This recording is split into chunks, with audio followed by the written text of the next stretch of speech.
Hi guys, I'm Vero, and in today's video I'm going to talk about this pen display tablet, the Gaomon Pd1161. They sent it to me for free, but as usual I'm here to tell you my honest opinion about it. This video is also a giveaway. You can win not this display tablet, but you can win this tablet, which is perfect for beginners. So if you want to approach digital art but you don't have any equipment, you can participate to this giveaway and try to win this. And to participate, you just have to follow the rules in the description below this video, and that's it. Good luck, guys! This pen display tablet is incredibly affordable. It's only around 200 euros, which is still a lot of money, but comparing it to other tablets on the market, this is among the most affordable ones. I own a Wacom Cintiq, guys, and I paid 900 euros for it, and that was the cheapest at the time. So when they contacted me and asked me to review this, I got really curious to see if it was any different from the one that I own, and I was just so curious in general. So let me introduce it to you. This pen display tablet has an 11.6 inches working area. The IPS screen has a resolution of 1080 dpi, and it has a 72% NTSC color gamut, which is very nice, and it means that it can reproduce colors in a more accurate way, so the colors look more true to life. And it's important when you're painting digitally, if you want to make prints, for example. Just in case you were wondering, the screen is not laminated, which means that the glass goes over the display, creating the appearance of a gap. But pretty much all display tablets out there don't have a laminated screen. I just wanted to let you know this. This display tablet has 8 shortcuts, and I love shortcuts. I can't stress enough about how much I love them. It has a battery-free pen with 8192 pressure sensitivity levels. The pressure sensitivity,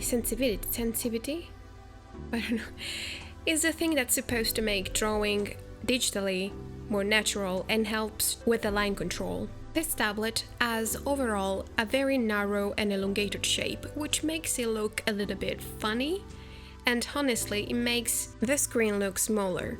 But overall this tablet, it's quite small and quite lightweight, so it's good for portability if you move around a lot. Unfortunately, this tablet does not come with a stand, but they are developing one that it will sell separately in the future. But it comes with a stand for the pen and a really cool glove with only 2 fingers. You know, sometimes you have sweaty ends and they stick to the glass of the tablet, the surface, and this is made to avoid that. The tablet comes with a film over the screen protector that you have to peel off. It was very satisfying to do it. When you remove it, the screen becomes matte, which is what you want to avoid annoying reflection and glares on the glass. Unfortunately, it is not quite resistant because I already scratched it with a pen twice. Very disappointing, I must say. To install the tablet, you just have to plug in all of the cables and remove all the other tablet drivers if you have more than one from your computer, because unfortunately this driver doesn't work if there are other drivers in your computer. You then just need to go to the Gaomon website, download the driver and install it. From here it's easy. Now, I would love to say that I love this driver, but I don't. Just the fact that I have to uninstall all of the other drivers from the other tablets for my computer to use this, it's quite annoying because I have more than one tablet, and the idea that I have to reinstall and uninstall the drivers all the time, it's annoying. Plus, the calibration, it's quite useless because it doesn't really work. If you try to calibrate your pen, things get worse, so just don't ever calibrate it, just an advice. I also have to say that this tablet unfortunately didn't work on my 8 years old computer. I mean, it's really old and not even the Wacom Cintiq works there. So if you have a very old computer, this might not work. Anyway, I had to borrow my sister's computer and it works really well here. After I set up all the shortcuts on the tablet and the pen, I was ready to start. But first off, I have to say that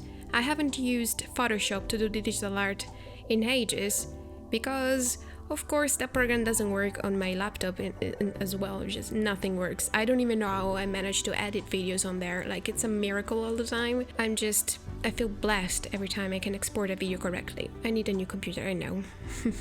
Anyway, as you might know, I've been using an iPad 6 generation for 5 months now. I only use that with Procreate, and I've been only using that for the past 5 months, like only that.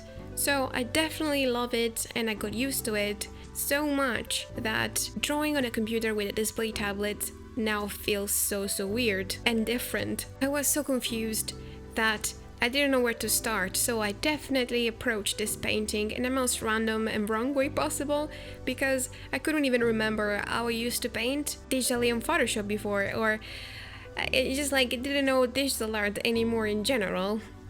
Maybe I got a little bit of performance anxiety, maybe. By the way, if you're wondering, I only used the standard Photoshop brushes because my sister didn't have any other brushes and I couldn't bother installing new ones, so I just used that.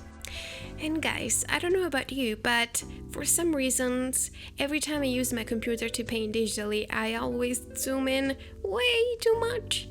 And so of course I started doing the details right away, as you can see, before even focusing on the shapes and the shadows and especially the proportion. So I made a huge mess because I forgot to look at this illustration as a whole, and I just focused too much on the details, and that's wrong, guys. So I made a mess, and I was trying to fix everything by using the Liquify filter. Who can relate to this? Like everyone.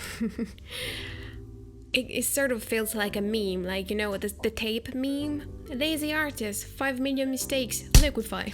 So yeah, after a while I started to hate this because I didn't know how to fix it anymore. And I seriously thought about deleting everything and start a new thing, but then I didn't really want to do it. I didn't want to start another thing, so I didn't put much effort into it anymore. I just hurried up and tried to finish it as soon as possible. That's why the eyes look kinda weird. That's why everything looks kinda weird, to be honest.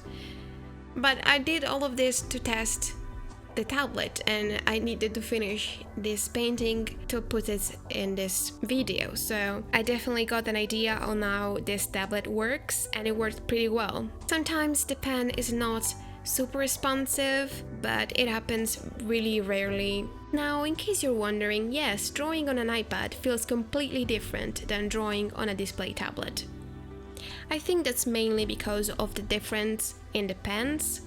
The Apple Pencil is more precise, to be honest, and it is heavier, and it doesn't have a tip that moves like any other tablet pens. But to me, that I was used to normal tablet pens, it was very difficult to get used to it at first. And I definitely hate to use the Apple Pencil directly on the glass because it feels very weird and I don't really like that.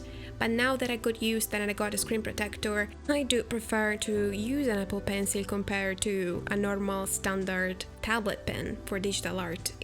I just got used to it now, so I do like it more. Now, any other thing feels a little bit weird, but it doesn't mean that it's bad. I am personally among those people that think that using an iPad as your own main professional device is not possible because the iPad still have a lot of limitations and you can't use powerful programs on it.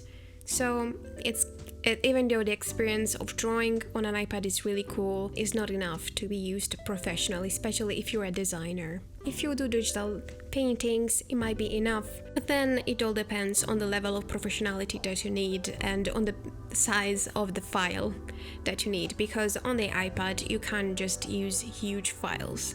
Instead, with a computer, with a tablet connected to it, you get much more versatility. So it depends on what you do. Now you're probably also wondering in which way this Gaomon display tablet is different from the Cintiq that I own.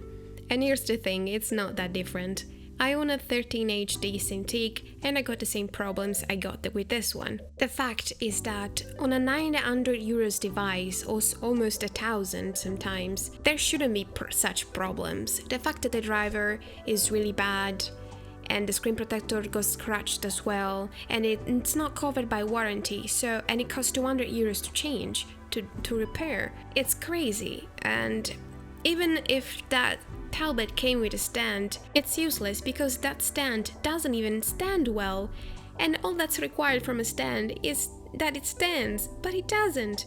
So it makes me feel really anxious that I never use it. Anyway, all I'm trying to say is that, okay, the 13HD has a bigger screen compared to this, and yes, it is a little bit better in the way it's built and the pen feels a little bit more responsive, but it definitely is not worth the price in my opinion, because it's just a display tablet. You don't need to spend more. This one is good enough. You will get the same exact results and the same experience. So, in my opinion, Cintiqs are not worth the price. You just pay for the brand name, in my opinion. Anyway, that's it for this video, guys. Before I get mad over the Cintiq, if you have any questions about this tablet, feel free to ask them in the comment, and remember that this is a giveaway and you can win a tablet, so if you want to participate, leave a comment. Thank you so much for watching, guys, and see you next time. By the way, do you like me posting digital art, or you don't care about it? Cause, yeah, anyway, let me know what you think about it. See you next time. Bye bye.